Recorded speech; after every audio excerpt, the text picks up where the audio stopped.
Hey everybody, Epicurean Expedition is back again. Tonight we've got another cooking video for you. I will be making my, let's just call them cornbread inspired mini muffins. Why? Because I know that some of the cornbread purists out there are going to blow a fit when they see me put sugar in there. Had this discussion before. But, like I said, they are cornbread inspired muffins. They taste like cornbread, a little bit of sweetness to them. They've always gone over really well, which is why I like to make them. And I'm pretty sure my classmates will be happy tomorrow morning when I walk in with these bad boys. So, let's hop on down and get on started. I am trying something a little bit different today with how I put things together, so down below, let me know if you like it or not. We'll go from there.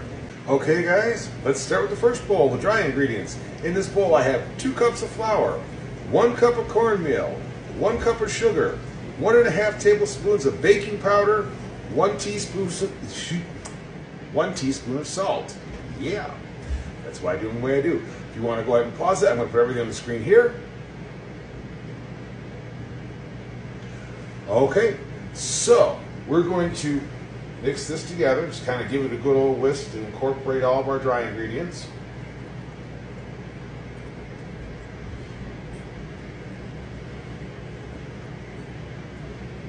There we go.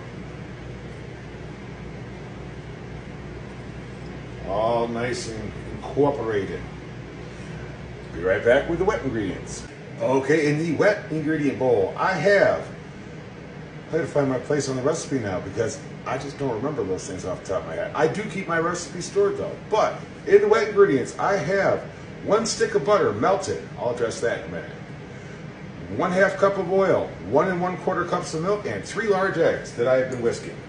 Now, pause for the ingredients. Okay, I know in the past I might have commented that I don't own a microwave. I don't. So some people might want to know how I melted the butter. I have a very good, I don't say oven safe, but Pyrex type bowl here. And I have a small pot. Put water in this pot, put it on the bowl on top of it, put it on the burner and boil the water, and it works like a double boiler. So, yeah, that's how that works. Be right back with the next step. Okay, now we're on to the next step of combining the 2 bowls. I'm going to add that in. There we go. And because I don't want to deal with my batter getting all up in the whisk, I'm going to use a spatula to incorporate it all. Now I am going to address something that was sent to me in a message recently. You may notice in some of my videos where I'm here in my own kitchen, yes, I am wearing shorts, and yes, I am barefoot. It's my own kitchen, I'm allowed to. I do know that working in a professional kitchen, shorts depends on the place. Barefoot, hell no. There's way too much danger here. I have one thing going on, and that's the thing I'm doing. So I don't sweat it. Anyway, I'm going to get this mixed up, and we'll be right back for the next step. Okay, our mix is mixed. The other thing I like about using a spatula is I can scrape the bottom and make sure I got all of my dry ingredients incorporated in. Now, while I was doing that, I did start my oven warming up to 350 because these are going to bake at 350. I have my muffin tin here. I make the smaller muffins, a whole bunch of them. Makes more a single serve option so people don't feel like they have to eat as much, or they'll eat more. Either way, I'm going to hit them with a quick blast of cooking spray so we don't have any sticking issues. Yeah. I don't know how many I'll need, so I'm just going to do them all because it's going to get washed in the end anyway. There we go. Now, the trick is to fill these about, well, halfway, give or take. And let's see. You know what? I think I'm going to get a spoon. There we go.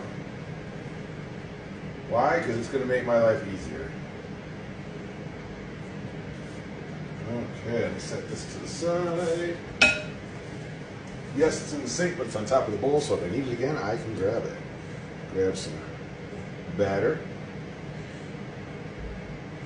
And a little bit more.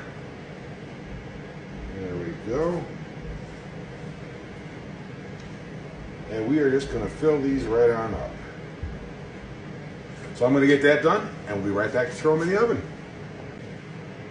Okay, oven just dinged 350. I got my muffins here. I got 1, 2, 3, 4, 18 of them all together. Now, just to appease people a little bit, not that I feel the need to, but I actually enjoy this. Find yourself some of these crispy jalapenos.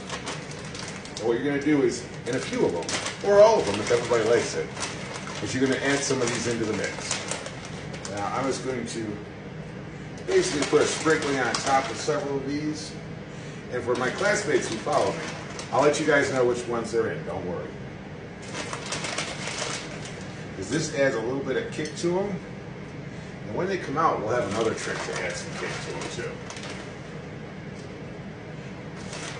2, 4, 6. Let's do 7 with the jalapenos.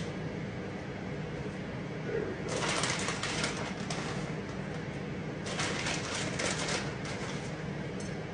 There we go.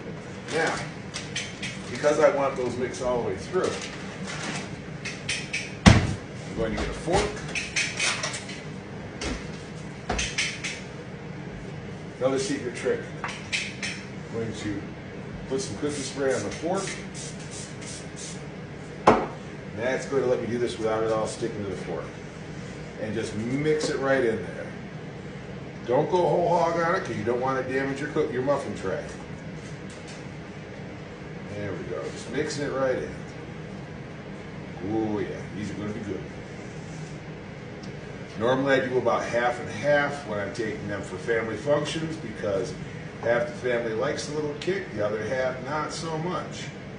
But it's not a super spicy thing. It's a semi-spicy thing. There we go. So it's really going to depend on how well you tolerate the seasoning. We're going to pop these in the oven.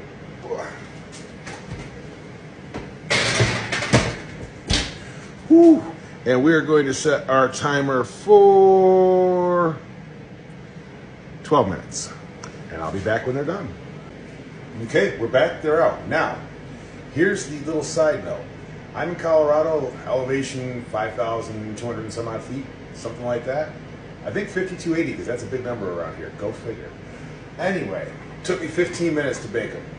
What I did is my old, otherwise useless thermometer, popped it in, came out clean. I know we're good. Now, here's the ultimate tip, trick, whatever you want to call it. 2, 4, 6, yeah, I did 7. I'm going to take it again and just, in the ones that I put the jalapenos in, I'm going to kind of go around and poke some holes in them. Boom, boom, boom, boom, boom. And yes, there's a method to my madness here. This is another one of those little tips that makes them go over really well with the people that like that little bit of seasoning. Okay. Hot honey. This stuff is, let's see, the Savannah Bee Company makes this. It has, it's wildflower honey with habanero pepper and scotch bonnet peppers infused in it. What I'm going to do is just drizzle it over the top.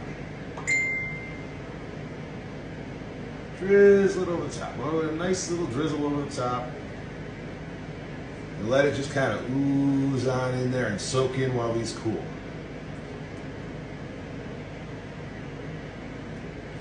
There we go.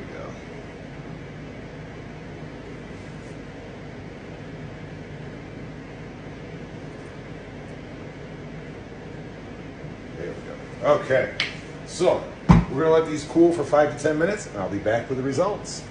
Okay, so I let about 8 minutes go by, popped them out, got them on the cooling racks here so they're cooling off the rest of the way, so they'll be ready to roll for tomorrow morning. So give me a minute.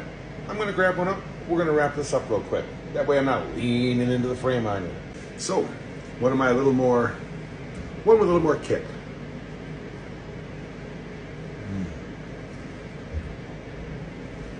That's what I'm talking about. That's good.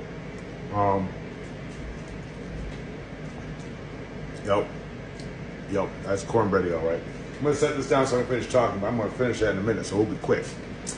So, let me know if you like the new format where I'm putting the ingredients up on the screen there. And